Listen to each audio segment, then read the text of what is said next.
All right. Welcome, everyone. We're going to wait a few minutes just as people are coming in from the waiting room, but really excited to get started, and thank you for joining us.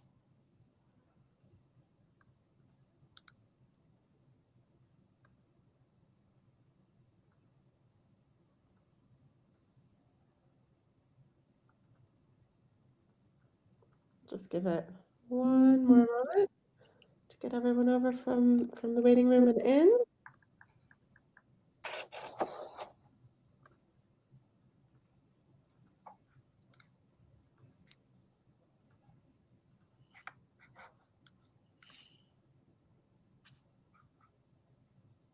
Okay, let's jump in. Welcome, everyone. I'm Tracy Pell, Senior Product Marketing Manager, working on Lightspeed Alert.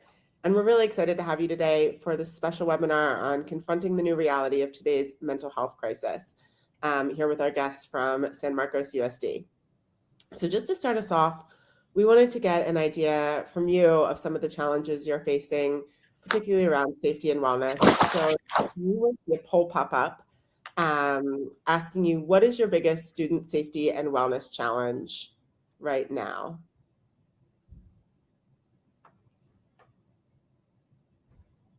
Just give a second for those answers to come in.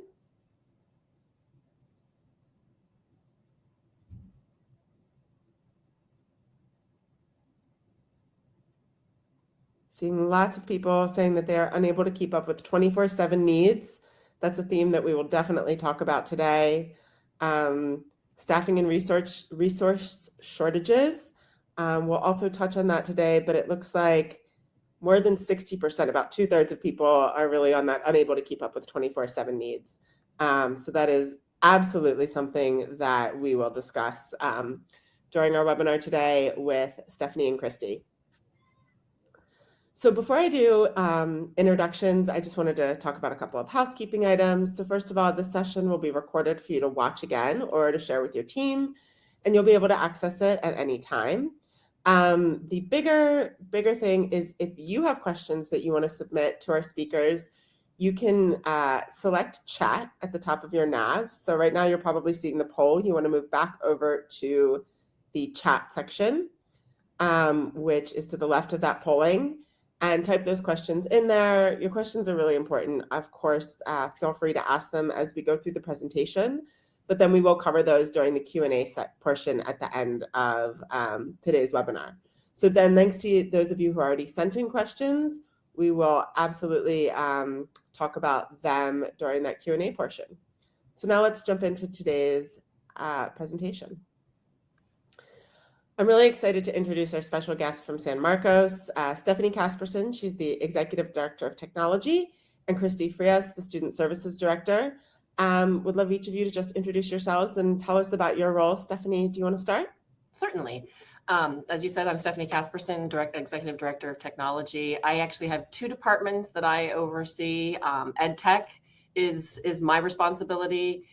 The training of teachers, support of them using technology in the classroom to improve teaching and learning, as well as the IT side of technology. And so I have a great team on the IT side. Unfortunately, with budget cuts, my ed tech side is just me, but definitely do have a great team of people who work with Lightspeed. Our engineers really have a key role in that, and excited to share a little bit about what we've been doing with it. Okay. And hi, everyone. I'm Christi Frias. I am the Director of Student Services here in San Marcos. I'm also the Incident Commander for our Emergency Operations Command. I oversee safety, including threat management and crisis response, mental health, attendance, discipline, health services, and everything else in between. That is a lot. So we have seen from many of our clients, heard from all of you, that trends affecting students these days around mental health are concerning. That especially post-COVID, mental health issues around the country have escalated. So some of the stats here quickly: nearly 19% of adolescents aged 12 to 17 have seriously considered suicide. And at the same time, staffing, as we just heard in that poll, continues to be an issue. Resources continue to be an issue. 19% of public schools had vacancies for mental health professionals. I think that stat comes from within the past year. So these are things that we've heard over and over again. So Christi, what is the mental health situation looks like in San Marcos in the past couple of years, particularly post-COVID? Yeah, I think even pre-pandemic, we knew that suicidality was on the rise, just nationally, and then the pandemic only further exacerbated that. Every district, I think, every community nationwide is struggling with mental health, and we see that in the data for students that are having suicidal ideations, the amount of threats we see coming, against others or against our schools. The amount of times we see searches for things like how to build a bomb or how to I'm just going to be very candid, how to kill yourself quickly, how to kill yourself without pain. And I think what's more alarming than even that is when we look at the ages of the people that are searching for these things. So pre-pandemic, I think a lot of times when we'd hear about threats and suicide ideations, we really thought about our secondary students, but we are seeing this at a much younger age within our elementary schools. And so just mental health as a whole has been completely exacerbated. And that's not just for our kids, but for our adults as well. You see things that students are writing in their Google Docs for school assignments, or when they're just completely overwhelmed with something that they're having to do homework on, and then they type something in as they're, in the middle of the assignment. I just can't do this anymore. I want to kill myself. And so those are things that we're seeing at a much higher rate, and it's heartbreaking. But it is the reality, and we really need to be able to shine a light on that. So we as a district saw that, knew we had a massive need, and knew that the resources that our county and our community had were just not enough. So we needed to be able to do something about that internally. We keep hearing a lot from teachers and site staff and just as a community, when are we going to go back to normal? And the reality is we're never going back to pre-pandemic. This is our reality. This is the normal now. And so these are the kids in front of us. These are the things they're thinking about. This is what they're writing about in their journals. These are the things they're not maybe saying out loud.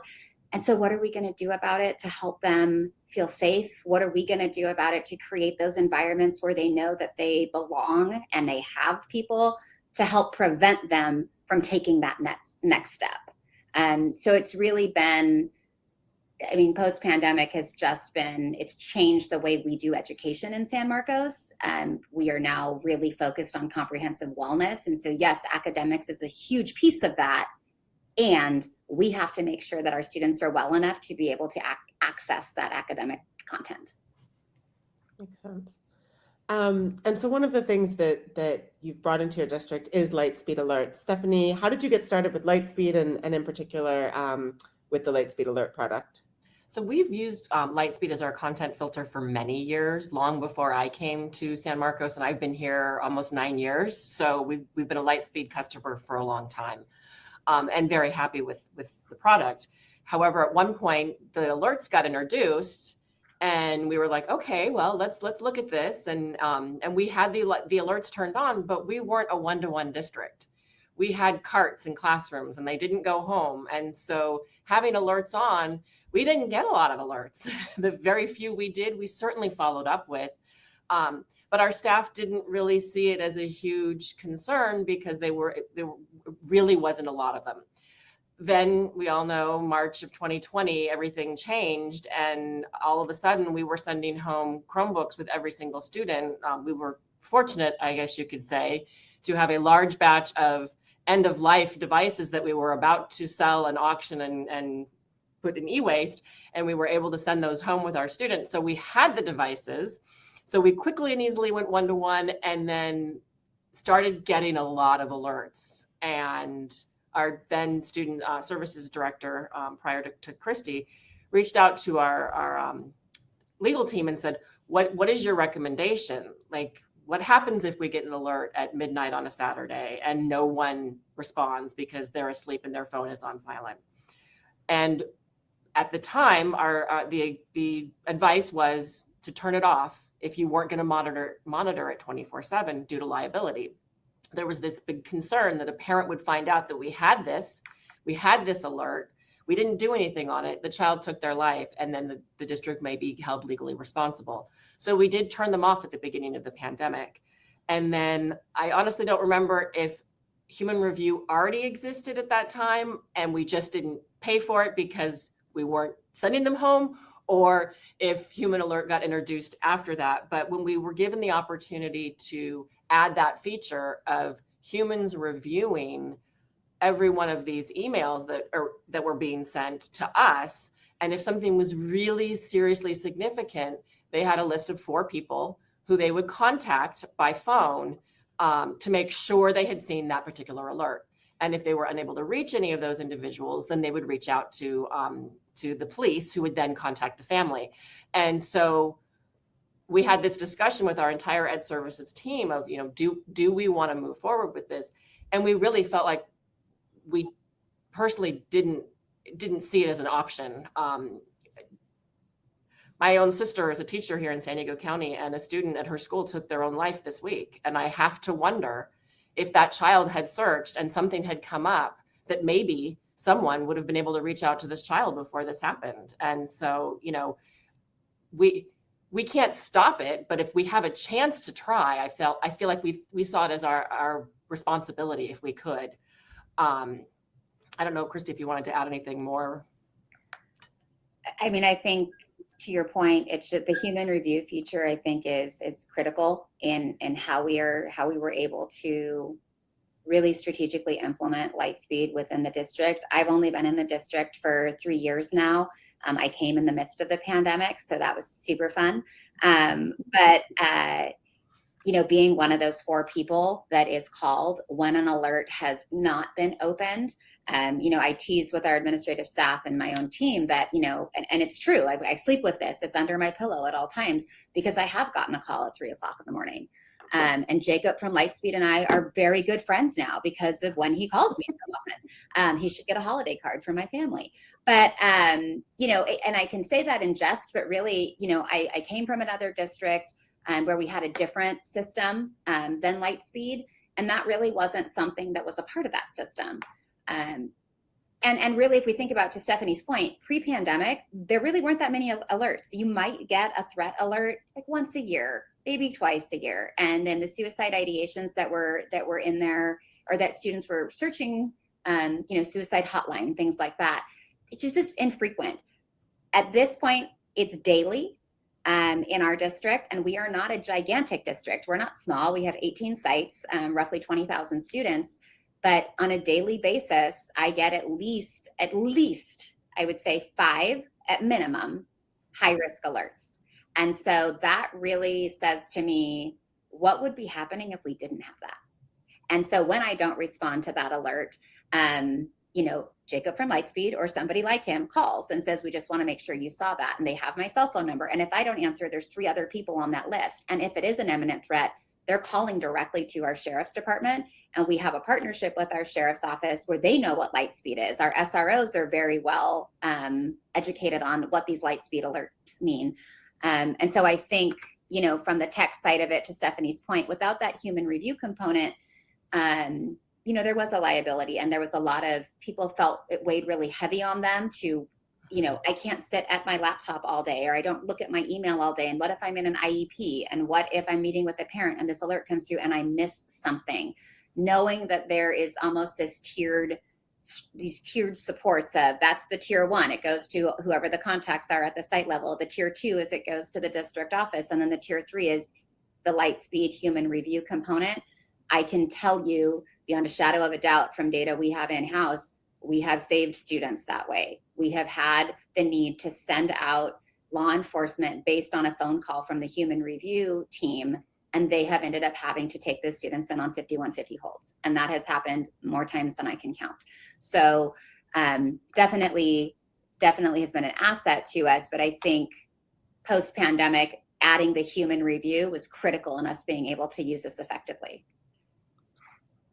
And I would say, from the technical side, when we first did the human review, and I spoke with other IT individuals at our CTO meetings at the county, a lot of people brought up the concerns about humans outside of the district reading our student emails and student privacy and so on and so forth. And are they contracting out in India? And is this information going out to a foreign country? I mean, there were a lot of questions. And I was like, well, number one, we have a signed student privacy agreement. Those of you in California, it's through SITE and it has an Exhibit E, and you can piggyback that without any effort at all. And that's the first layer, but also knowing that Lightspeed doesn't contract this out. It's internal employees. These are people who work for Lightspeed, and that gave another layer of like, okay, I'm okay with this, because, you know, to Christi's point is that, yes, there may not be someone in your school district who's okay with putting their cell phone under their pillow and answering the phone call at 3 a.m. But knowing that if you did sleep through it, or if you were on vacation, that the police would be contacted if no one answered. I think it gives everyone that peace of mind of, okay, like we can do this. Yep, absolutely. Christi, you've already talked quite a bit about how alert is really important to students. How else has it become important to your role within the San Marcos district? Yeah, I think, beyond, the work of preventing catastrophic events from happening or from students harming themselves, we've been able to really use the data that Lightspeed provides. I guess anecdotally, we can give stories, right? But when we can show hard numbers to our cabinet and our school board that show these are the amount of students that are having these thoughts, these are the amount of students that are searching for these things, we need additional support. We've been able to leverage that data from Lightspeed to help get additional support. So one of the wonderful things that we've been able to do is we were able to partner with our city, the city of San Marcos, based on data. They were able to give us a grant to start a mental health and wellness campaign where we were able to, with the city and with our district, our Let's Face It Together campaign, thank you, Stephanie, really start to talk openly about mental health, really start to look at what students need on campus, encouraging them to find trusted adults, and then partnering with other people as well to provide additional mental health services. In addition to that, we were able to establish wellness teams. So when we see that a student or a family has been in crisis, or somebody has had numerous alerts for suicide ideation, or they have had numerous contacts with law enforcement for those things, we have a wellness team now that actually goes out in home from that funding and works with the family as well. And so I know there was a question about how are we educating families, and this is one of the ways we do all the typical things we would do to educate families on mental health and the risks associated with it in terms of parent nights and those types of things. But really, we are now being able to strategically implement individualized services for families so that they can get better access to help and resources for their children. That couldn't be done without the data that we have that shows the need for the why. So, our city had a lot of different places they could spend the money. We were able to use that data to help support why we needed it. Additionally, when we think about, I know one of the things that came up in the poll is, there's not enough staff.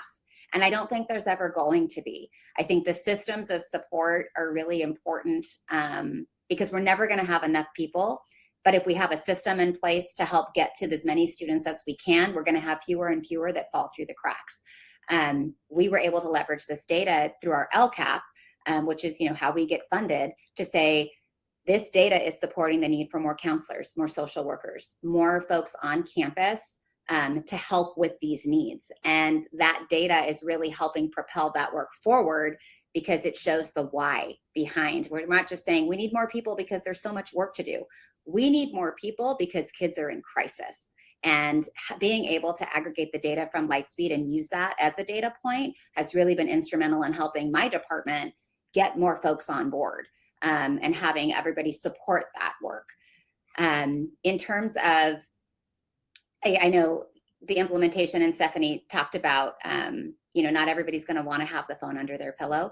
I guess I'm just crazy. But, every district is different. And I know there's a lot of questions about, how do you make sure the right people get the right alerts? How do you make sure these aren't falling to somebody's inbox that's never going to see it? In our district, the way we do it is our administrators at the sites are the ones who receive every alert for their site. They are the only ones who receive every alert for their site. And then they determine, does this go to counseling? Is this something the admin handles? I, as one of the 4 people that's our district folks, I receive every alert in the district. So, as does Stephanie.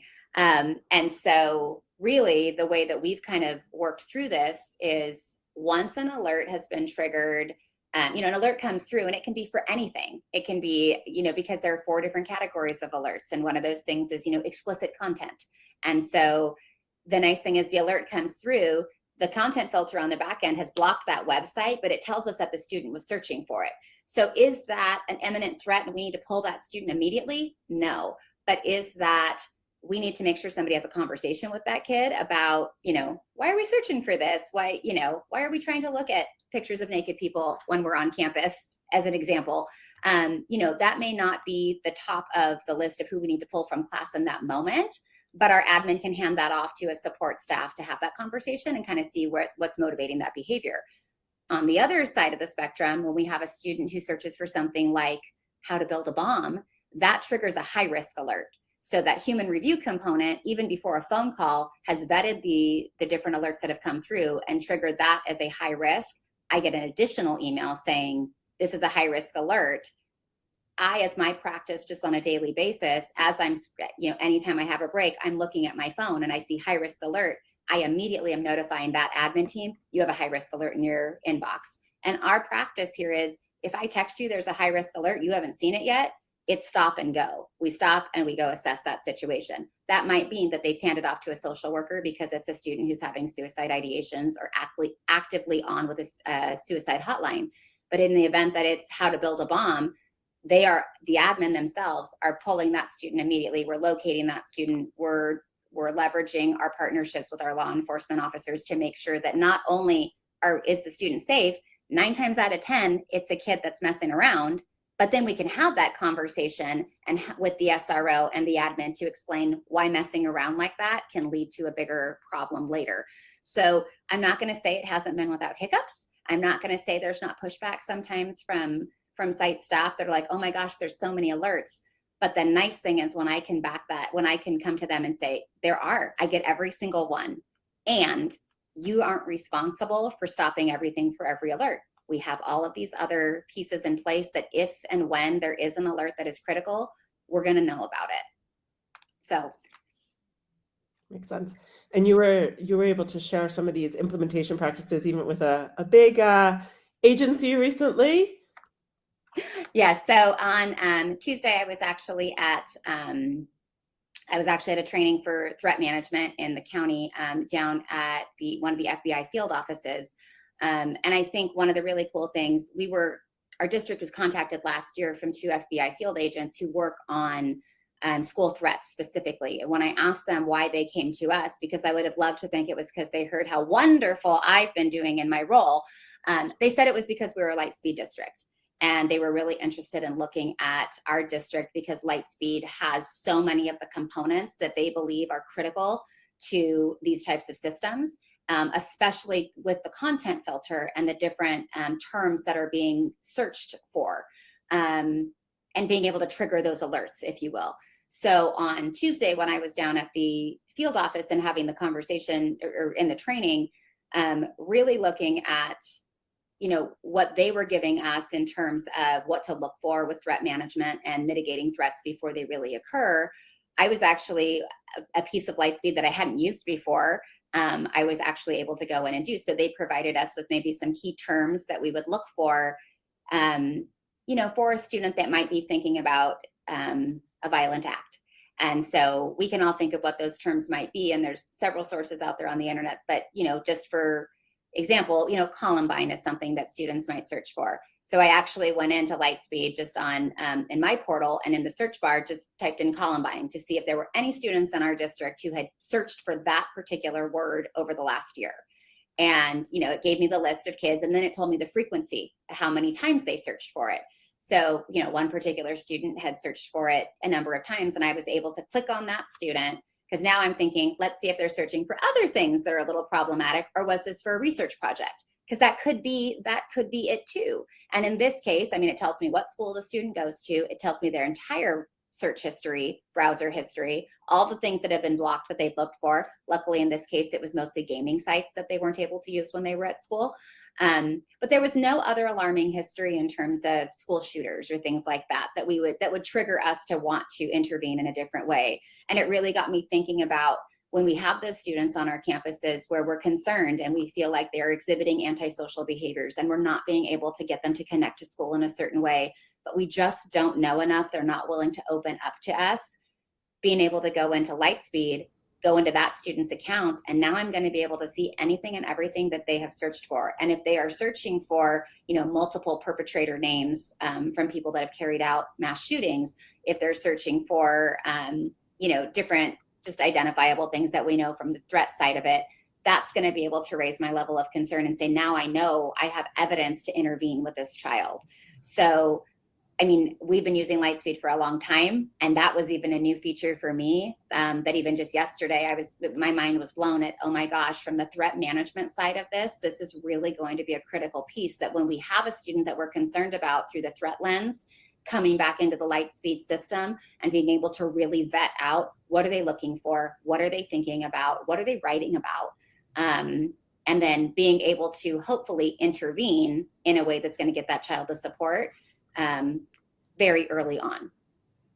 And on that back end, Christi or myself or one of our engineers is able to download that as an Excel sheet or a CSV file and be able to show that evidence to parents, for example. Like when a parent will tell us, oh, my child told me they saw pornographic material on their Chromebook, why isn't it being blocked? We can then download that list and say, tell me which one of these websites you view as being pornographic, because I don't see anything here. And so, that sometimes it's to talk to a student or prevent harm, but also other times it's to protect the district and also to see that the student may have been on sites that aren't appropriate, but they're not necessarily blocked by our filtering system. So what could we change? We could block that site individually. We could add to our terms that we're blocking for students and really fine tune our filtering.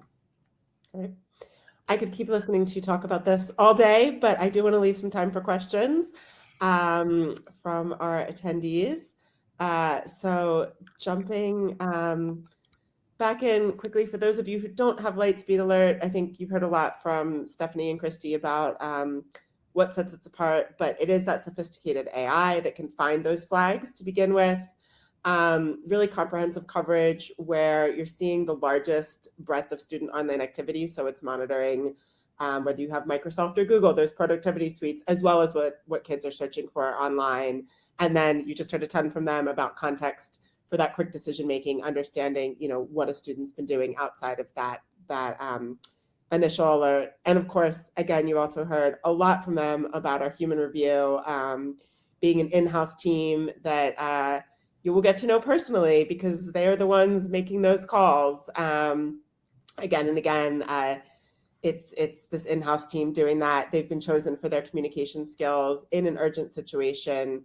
And they're full-time professionals working on this. They have relevant backgrounds. They're receiving ongoing training to assess threat levels as well. So really, really phenomenal group of people who are doing that work. And we have a couple of infographics that you might find helpful that should be displaying on the right of your screen. One here is for smaller districts and one is for larger districts. So they illustrate an example escalation flow that a safety specialist from our human review team would follow if there was an imminent threat. And we'll follow along the lines of what you heard from Christi today. And then just a quick, what's coming soon in Lightspeed Alert, Spanish language, really important to a lot of our districts who might have kids searching for things in Spanish, writing things in Spanish. So you will receive alerts for any concerning text detected in Spanish. That'll be coming in the next month or so. And additional categories. We talked about how Alert today monitors 4 different categories. We'll also be adding in specific categories for drugs and weapons. Weapons may have previously fallen under a violence category, but it will now have its own dedicated category within Lightspeed Alert. also coming in the next month or two. All right, we will jump into our questions. I see. Can I actually add something to what you were just talking about with Yeah. the different notifications? Because Of course. I think some people might be thinking that, oh, we need to define what is self-harm and what is like, that's all done for you. There's no configuration on it. Yes, we can certainly block sites that we want to, and we can do other things like that. But that's what I loved about this, is that it's just you turn it on and turn it off. There's no other configuration. And I didn't mention that we do turn it off over the summer. We inform parents for legal reasons to let them know that our content filter is still on our student devices. However, district will not be reviewing their history, and therefore parents are responsible. And so Christi does get the summer off, but we do have it on from the start of the school year to the end of the school year, including nights and weekends. I actually just popped up a question while you were talking, because someone had asked, technology configurations are one of my biggest challenges. Any thoughts or best practices you can share? So, and I would say deciding who is going to get the alert is really the only configuration we have to do. And that, we get a list, Christi will determine, and as of right now, it's just the site admin. And so each school year at the beginning of the year, we go through and see if there's any changes and add and delete people. And just on that, for any districts that are on today as well, we've had a lot of requests about allowing counselors and social workers access to those alerts, but we're being very strategic about having it be the principals and the assistant principals, because when we're dealing with these types of alerts, it's really important that the admin is involved and knows what's going on their campus. And so sometimes, because things can get chaotic at a school site, shocker, if a counselor or a social worker is the one dealing with that and the admin never knows, that could be problematic as well. So we really want our administrators involved in the process. And then in terms of who else gets the alerts besides myself, in our district right now, it is myself, it is our executive director of education services, and then another director in our department, as well as our associate superintendent, who is directly under the superintendent. We have it categorized that way because we are the ones that are most typically dealing with our school sites in these events and in these emergencies. I think every district kind of has different titles and different people that do, a myriad of different tasks. So really for us, it was looking at who are the people that are providing the support from the district level most often. Because ultimately those people are going to be looped in anyway in the event of a large crisis. So those are the people from our district office that then get the high risk alerts and get all the alerts. Great. And yes, I've been popping questions up because they kind of match with what you're saying. It's, again, as if you're reading some people's minds. So that is where those have come from. Any tips on how you know when students are accessing inappropriate sites and how you're able to sift through large volumes of data? I think you've started to touch a little bit on that, but going into a little more detail there.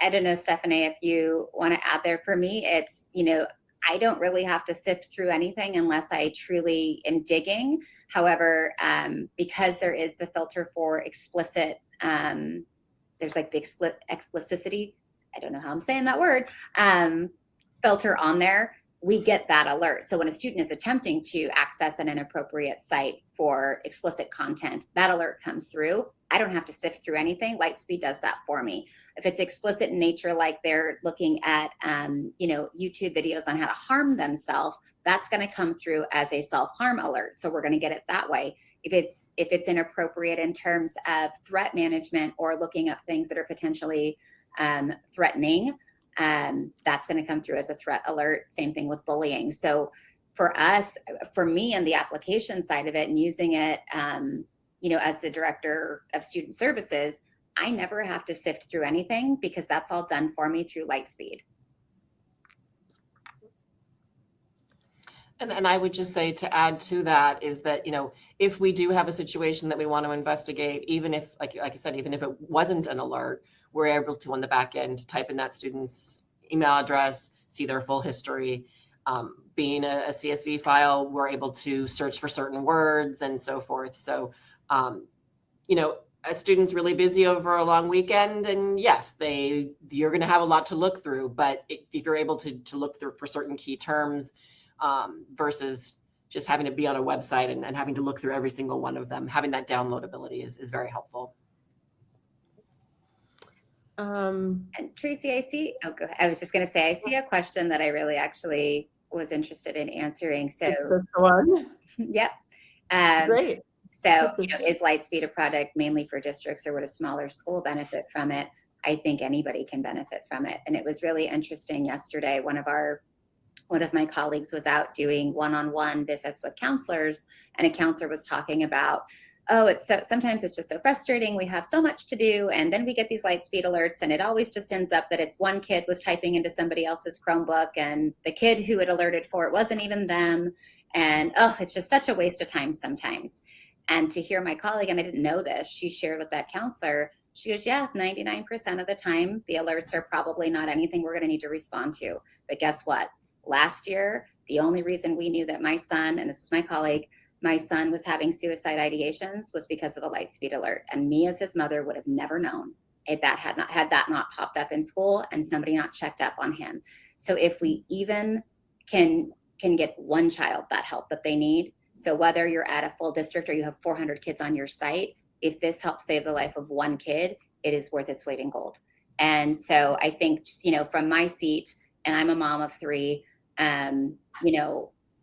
it's invaluable. And yes, some of these alerts, thank goodness, are just kids messing around with each other. But some of these alerts are really, really for kids that are in a deep need of critical assistance. And I would add to that, Lightspeed can correct me if I'm wrong, but I believe all of these services you pay per student. So it's not like you would pay the same amount as a district that has 150,000 students. And depending on where your small district is, if you're in a rural area, if you're, people don't have a lot of resources in their small district, I think it's even more important. Yep, and I can say from a Lightspeed perspective, we do have districts of all sizes using Lightspeed Alert. I don't have the exact breakdown off the top of my head, but I do know we go from, these very small 400 student districts up to massive districts in large cities. How involved are your SROs with the platform and the process? So the SROs aren't involved with the platform in any way, but they are very involved with the process. So we have 4 SROs for our entire district. So again, 18 sites. And I am the liaison with our sheriff's department. So it works out really nicely that they are educated on what Lightspeed is and what it does through me. And so when I call them and I say, we have a Lightspeed, they automatically know what that is. And typically they are one of the first 2 calls that are made especially if there's ever anything to do with a threat, they're going to be the first call that's made. But when we're looking at students who are having suicide ideations, a lot of times they're the second call, because if our site teams have done the Columbia risk assessment and determined that, yes, in fact, this student is having active ideations, our SROs are then called out to further assess and potentially 5150 the student. They use Lightspeed, that language comes up a lot with them now, like, oh, I was called out to a site for a Lightspeed and this is what it was. And, when I first came in and started working with them, it wasn't something that they were heavily involved in. They didn't really know about it. They are very educated on what it does now. They appreciate it. Our sheriff's department knows what it is, because on the weekends, when our schools are not open, but students are still searching for things, I've had one of the sergeants call and say, hey, we heard that there was a Lightspeed. We're going to go do a welfare check. So it's definitely within our community. Everybody's very well versed in it, but I think a lot of that has to do with, we talk about it a lot and we make sure that everybody is very aware of what this is and why we use it. So I think that raises the level of concern when we use the phrase, we have a Lightspeed, we need you to respond to. Everybody knows what that means. I can take a first shot at answering this next question, which is, am I able to alter what human review closes and doesn't? For example, if a student searches porn, it's closed automatically. I'd love there to be other categories other than open and closed. So not specifically in human review, but we do have a new feature called, it's our new monitoring preferences feature, which actually makes use of our system's machine learning capabilities to let you determine what alerts are even created. So kind of, it's as if you were closing them before they even got to human review. It breaks down within each category. So say for your example, in the explicit category, you can choose whether you want all alerts in that category to be created, only alerts of medium or high concern, or only alerts of high concern. And we have a lot of different examples within the platform that you can see, like, what would a low concern alert look like? And for example, it may be a student searching porn would be a low concern alert within the explicit category. So you can just turn those off so the alerts are not created and they're not coming through. This came out about a month ago, so it's brand new, but it gives you a lot more control over what is created as an alert and what comes into your system. And it's all done by category, which is another reason that launching those additional categories, like breaking drugs and weapons out into their own categories, continues to give you more and more control over your system, what alerts are created, what comes through. And we're going to continue to build on that work and always try to give more control over the system to make sure that it works for the way that you want it to and the needs of your specific district.